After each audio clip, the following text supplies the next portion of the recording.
मित्रांनो नमस्कार, मी प्रशांत भिसे, एक मराठी माणूस. हिंदी सक्ती विरुद्ध जो लढा आपण काल जिंकला तर निव्वळ मराठी माणसांच्या एकजुटीमुळे. आणि ही एकजूट झाली आदरणीय उद्धव ठाकरे व आदरणीय राज ठाकरे साहेबांच्या नेतृत्वामध्ये. आणि ह्या लढ्याला जे यश आलं ते निव्वळ त्यांच्यामुळे असं मला वाटतं. आपल्यावर हिंदीची सक्ती लादली जात होती ती निव्वळ ते संकट त्यांच्यामुळे टळलेलं आहे. आता ही चांगली आनंदाची बातमी घडलेली असताना एक कुरळ्या केसांचा कुत्रा बेंबीच्या देठापासून ओरडायला लागलाय, बोंबलायला लागलाय, शिव्या द्यायला लागलाय आपल्या मराठी माणसांना. आणि मित्रांनो, आपण काय करतोय, आपण काय ऐकतोय चॅनलवर, हे चॅनलवाले त्याला काय न्यूजमध्ये बोलवतात ह्याचं कारण मला आजपर्यंत कळलं नाही. कारण की त्याचं कर्तृत्व शून्य आहे.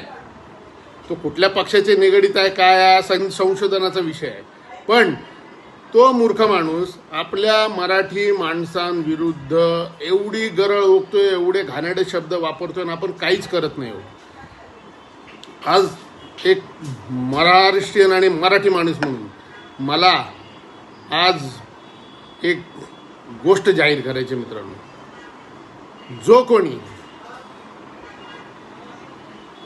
त्या गुणरत्न सदावर्तेच्या कानाखाली वाजवेल त्याला मी 1 लाखाचं बक्षीस जाहीर करतो. कारण हा कुत्रा ठोकल्याशिवाय गप्प बसणार नाही. ह्याचे कर्तकर्विते कोण आहेत ह्यांनी लक्षात घ्यावं की ह्याच्यामुळे त्यांच्या देखील प्रतिमा मलिन होत आहेत. मित्रांनो, ही माझी एक बक्षीस जे मी जाहीर केलं आहे हे खऱ्या अर्थाने मी देणार आहे. माझं नाव प्रशांत भिसे आहे. मी सध्या तरी एक मराठी माणूस म्हणून बोलतोय. 1 लाख रुपये सदावर्तेचे कानपाड फोडणाऱ्याला.